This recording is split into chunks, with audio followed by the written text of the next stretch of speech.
Hujan turun sejak maghrib. Rumah sakit tua itu terasa lebih sunyi dari biasanya. Toto, satpam penjaga malam, duduk di pos jaga sambil membaca buku horor favoritnya.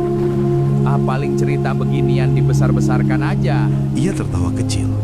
Baginya cerita hantu hanyalah hiburan. Malam itu, ia belum tahu bahwa dirinya akan menjadi bagian dari cerita berikutnya. Siapa tuh? Pukul 23:17. Monitor CCTV berkedip. Sesaat, sebuah sosok muncul. Diam, berdiri di tengah koridor lantai 4. Belum sempat Toto memeriksa, pintu pos jaga terbuka keras. Pak Toto, ada pasien jalan diri di lantai 4. Lantai 4. Iya.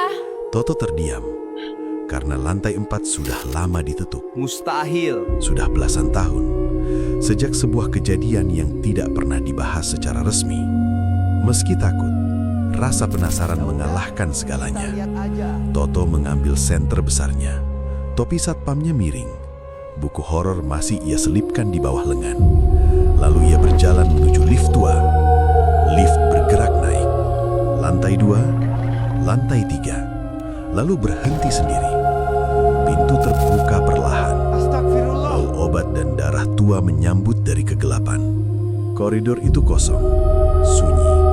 Lalu, sebuah kursi roda bergerak perlahan dari ujung lorong. Bercanda. Tanpa siapapun yang mendorong. Di ujung lorong, seseorang berdiri. Gaun pasien, rambut panjang, tubuh kurus, diam, tidak bergerak. Namun ketika Toto menyorotkan senter, kepalanya perlahan berputar 180 derajat dan tersenyum.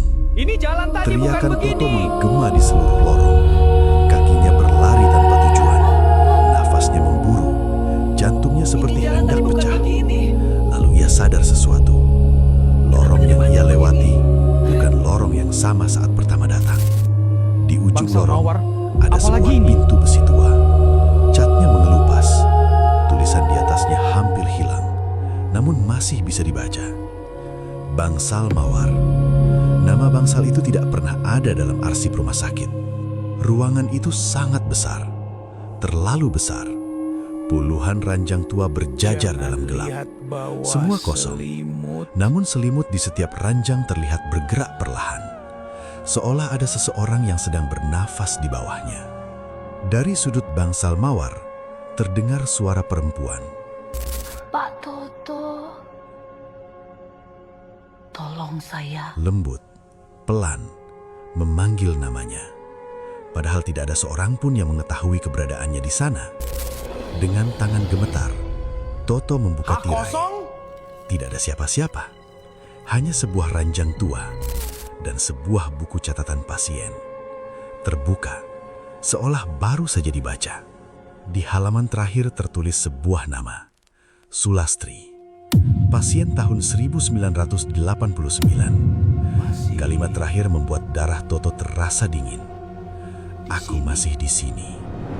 Tiba-tiba, gelap, total. Siapa tuh? Tidak ada cahaya, tidak ada suara.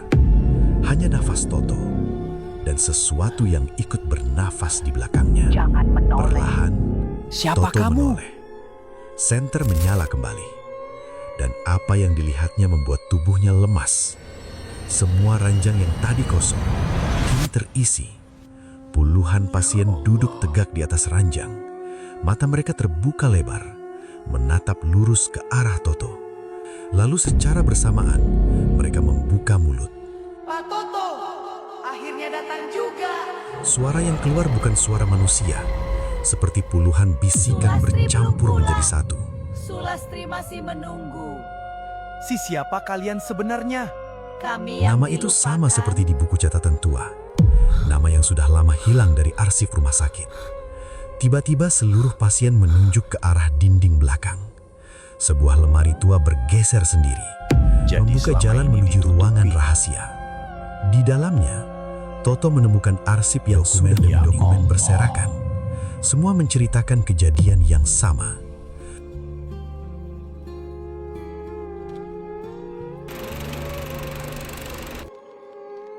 Bagaimana perasaan Anda hari ini?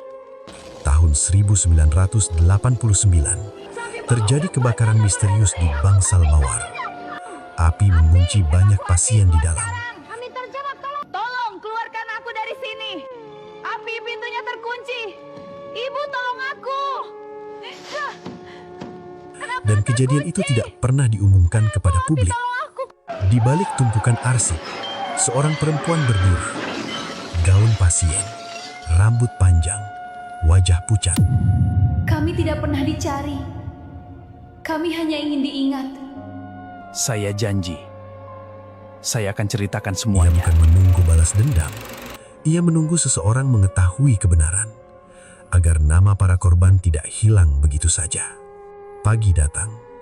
Toto ditemukan Pak tertidur Toto, di dekat bangun, lift Pak. lantai 4. Tidak Loh, ada kok bangsal tidur di mawar, sini? tidak ada pasien, tidak ada arsip rahasia. Semua hilang. Saya lihat sendiri semalam. Pak Toto, bangsal mawar ada, saya yakin. Di rumah sakit ini tidak pernah ada bangsal mawar. Seolah tidak pernah ada. Namun satu benda masih berada di tangannya. Buku catatan milik Sulastri. Di halaman terakhir kini tertulis kalimat baru. Terima kasih sudah mendengarkan. Sejak malam itu, Toto tetap bekerja sebagai Selamat pagi, satpam. ini buku catatan untuk giliranmu. Siap, Pak? Ada hal khusus yang perlu diperhatikan? Kalau dengar ada yang manggil namamu dari lantai 4, mending cuekin aja. Serius, Pak? Karena menurut cerita para penjaga lama, kadang-kadang bangsal mawar masih muncul. Dan dari ujung lorong, seorang perempuan akan berdiri diam, menunggu seseorang membaca kisahnya.